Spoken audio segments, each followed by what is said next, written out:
आरोप यह है कि बाबा रामदेव ने इस जंग को शुरू करा और आईएमए कह रहा है अब खत्म हम करेंगे इसको।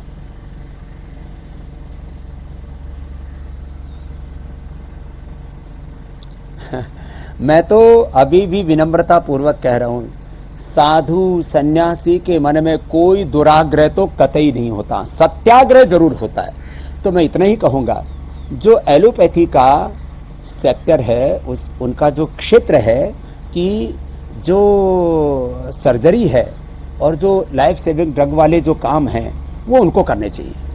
बाकी माइग्रेन पेन से लेकर के आंखों का चश्मा उतारने से लेकर के दृष्टि परिवर्तन से लेकर के श्रुति से लेकर के थायराइड क्योर करने से लेकर के बीपी, अस्थमा, लोगों की मौत किससे हो रही है? कोविड से मौत नहीं हो रही। आप कहेंगे, मैं बात को प्रधानता देना चाहता हूं दूसरी को, मौत हो रही है कमजोर फेफड़े वालों की। क्या कमजोर फेफड़े का? हमारे पास तो दूध में हल्दी, शिलाजी, च्यवनप्राश, स्वासारी, पंचकोल बहुत कुछ है।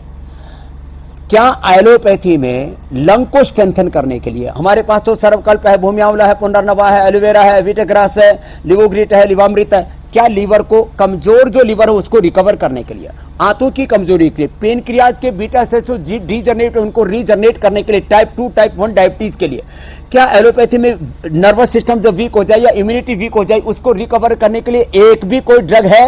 उत्तर मिलेगा नहीं। क्योंकि जो ड्रग इंडस्ट्री, जो फार्मा इंडस्ट्री, उन्होंने ये काम ही नहीं किया। उनको तो मर्ज और मरीज दोनों जिंदा चाहिए, तभी तो उनका धंधा चलेगा। इसलिए देखो, दोनों के क्षेत्र अलग अलग है।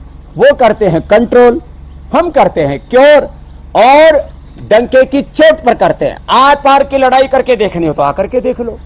और जो मैंने लाखों करोड़ों लोगों को ठीक किया है, तो नहीं किया जा सकता कि एलोपैथी ने 10 करोड़ से ज्यादा लोगों को प्रत्यक्ष और 100 करोड़ से ज्यादा लोगों को परोक्ष रूप से।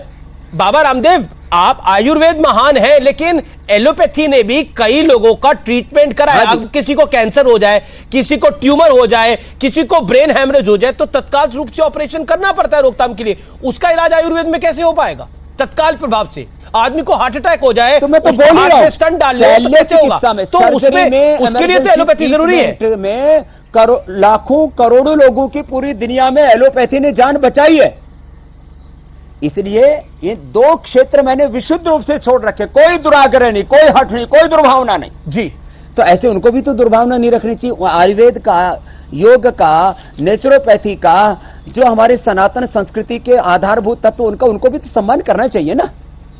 अब ये पूरी एक बहुत बड़ी इसके पीछे एक ताकत खड़ी है।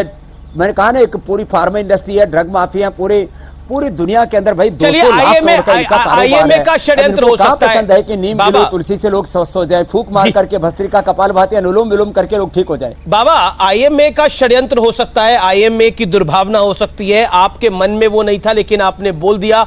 लेकिन डॉक्टर हर्षवर्धन ने जो आपको चिट्ठी लिखी, उस चिट्ठी में भी उन्होंने काफी चीजों को क्लैरिटी के साथ लिखा, जिसमें उन्होंने क्लियरली बोला कि कुल मिलाकर आधुनिक चिकित्सा पद्धति एलोपैथी के डॉक्टर वो रह चुके हैं और स्वास्थ्य मंत्रालय के प्रमुख हैं।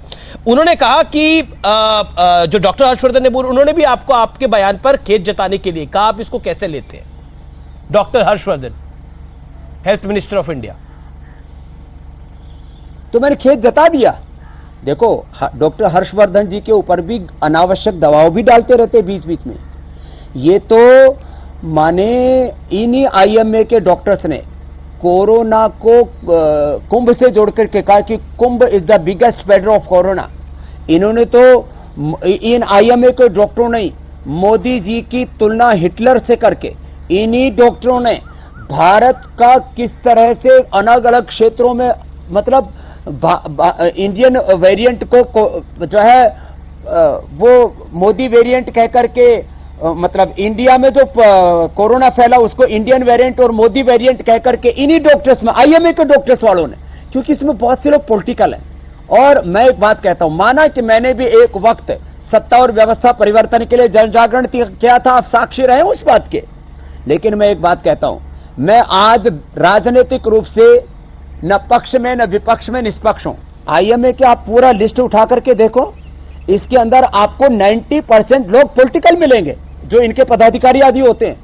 तो ये राजनीतिक संस्था है, हर्षवर्धन इनके दबाव में आ रहना चाहिए और सबको मिलजुल करके काम करना चाहिए। आप कह रहे डॉक्टर हर्षवर्धन इन सबके दबाव में आ गए? इसलिए उन्होंने चिट्ठी लिख दी। नहीं, मैं कहता हूं उनको भी अलग अलग मुद्दों पर दबाव में लेने की कोशिश करते हैं। नहीं, पर ये माना जाता है, ये सरकार तो आपके पक्ष वाली सरकार है, ऐसा माना जाता है, और तभी आपको दूसरी तरफ से टारगेट भी किया जाता है। तो ये अगर ये भी गलत कह रहे हैं तो कुछ तो गलती हुई होगी स्वामी रामदेव, कुछ तो चूक हो गई होगी। क्योंकि मैं हर्षवर्धन साहब को पढ़ता हूं तो उन्होंने बोला कोरोना योद्धाओं का निरादर कर दिया है। मान ली।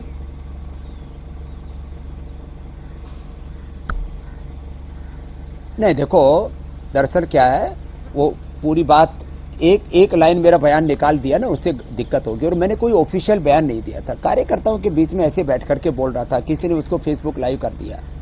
तो ऐसे कोई मेरा ऑफिशियल बयान था नहीं, मेरी मंशा थी नहीं। आज मैं पुनः कह रहा हूं, अभी भी मेरे मन में कोई निरादर नहीं है, और मैं वापस कह रहा हूं, देखो दुनिया में सबसे बड़ा मुद्दा है स्वास्थ्य का। स्वास्थ्य है तो संसार है, जान है तो जहान है, बाकी तो सब शमशान है।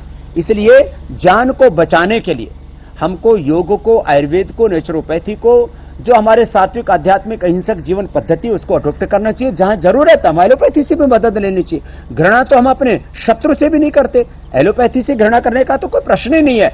लेकिन प्रश्न यह है कि योग, आयुर्वेद और नेचुरोपैथी से, वैदिक संस्कृति से कुछ लोग घृणा क्यों करते हैं? आप अभी गूगल कीजिए और आईएमए और आयुर्वेद निकाल के दीजिए, वो हमको सूडो साइंस क्यों कहते हैं, वो अपने पूर्वजों की ज्ञान परंपरा का अपमान क्यों करते हैं? जब हमारे पूर्वजों ने, महर्षि चरक, धर्मंत्री, गौतम कणाद, जैमिनी, पाणिनि, पतंजलि ने, हमारे पूर्वजों ने जो हमें ज्ञान की विरासत दी, भगवान बुद्ध, भगवान महावीर, गुरु नानक देव ने, जो हमारे 4 वेदों ने, 11 उपनिषदों ने, सांख्य, योग, न्याय, वैशेषिक, वेदांत, मीमांसा, दर्शन ने, आखिर उस ज्ञान परंपरा का आप तो कम से कम अनादर मत कीजिए। चाइना अपने ज्ञान परंपरा का अनादर नहीं करता, और मैं तो सभी पूर्वजों को समान रूप से सम्मान देता हूं। मैं तो कन्फ्यूशियस को भी और चाणक्य को भी, मैं तो आइंस्टीन और न्यूटन को भी। अब जैसे ये हमारे जो पदार्थ विज्ञान को मानने वाले, जो ऊर्जा के सिद्धांत को मानते ही नहीं, केवल जब शरीर को एक यंत्र मान करके, एक इंस्ट्रूमेंट मान करके, एक मशीन की तरह इसके ऊपर काम करना चाहते हैं, ये है इनकी बाबा रामदेव।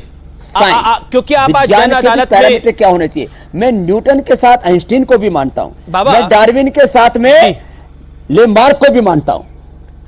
बाबा, क्योंकि आप जन अदालत में लाइव है, इस समय बहुत से लोग सोशल मीडिया पे आपसे सवाल पूछ रहे हैं। एक आप पे आरोप ये लग रहा है, आईएमए भी लगा रहा है और कई एलोपैथी के बड़े बड़े प्रोधा आरोप लगा रहे हैं कि बाबा रामदेव अपनी दवाइयों को बेचने के लिए, अपना बिजनेस बढ़ाने के लिए ये सारा खेल खेल रहे हैं। सुबह सुबह वो योग शिविर लगाते हैं और उसमें एलोपैथिक डॉक्टरों को गालियां निकालते हैं, उनको बुरा भला बोलते हैं, अपनी दवाई बेचने के लिए, कोरोनिल बेचने के लिए, अपनी बाकी दवाइयां बेचने के लिए, पतंजलि का टर्नओवर बढ़ाने के लिए। है ही नहीं ना, देखो यह आरोप है आप पे। देखो हमारे पास तो जितना सेटअप है, हम तो जितनी अभी डिमांड है उसी की पूर्ति नहीं कर पा रहे। हमारे पास में आप पिछले जो है 6 महीने का रिकॉर्ड, 1 साल का रिकॉर्ड निकाल लीजिए। हमारे पास में 5-6 करोड़ गोली डेली बनाने की कैपेसिटी, हम अपनी फुलफिल नहीं कर पा रहे हैं। अमीश भाई, हमारा कोई किसी को कोसना, किसी को दोष देना, किसी को नीचा दिखाना कैसे मकसद हो सकता है? हमने तो मित्र से चक्षुषा सर्वाणि भूतानि समीक्षन्ताम एकत्वम अनुपश्यत, हमने तो सहनाओ तो सहनौ भुनक्तु के गीत गाए। हम तो एकत्व सा अस्तित्व, विश्व बंधुत्व और सामंजस्य के, वननेस को एग्जिस्टेंस, हार्मनी के उपासक है। अब इतना हमारे आए, कोई एक एलोपैथी का एक भी आप बड़ा हॉस्पिटल बता दीजिए जहां पर आयुर्वेद के ट्रीटमेंट की, जो कि रिसर्च एंड एविडेंस बेस्ड भी मेडिसिन है, वहां पे उसकी उपचार की व्यवस्था हो। मैं कह रहा हूं पतंजलि में मैं जो भी एलोपैथी के जो आवश्यक ट्रीटमेंट है उसकी अनुमति देता हूं कि भाई इमरजेंसी के तौर पर, शल्य चिकित्सा के तौर पर अपना लो। एक बात और कहता हूं अमीश भाई, जो एक आदर्श एक एमबीबीएस और एमडी डॉक्टर कैसा होना चाहिए, वो डॉक्टर भी मेरे पास है यहां पर, एमबीबीएस एमडी डॉक्टर भी हैं। और भविष्य में पतंजलि वो एमबीबीएस और एमडी डॉक्टर बनाने का वो एक मेडिकल का कॉलेज खोलेगा, जहां आदर्श रूप में हम एमबीबीएस एमडी डॉक्टर भी तैयार करेंगे। लेकिन बाबा, योग, आयुर्वेद, नेचुरोपैथी और अपनी सनातन ज्ञान परंपरा का भी सम्मान करेंगे और अनुसंधान भी करेंगे।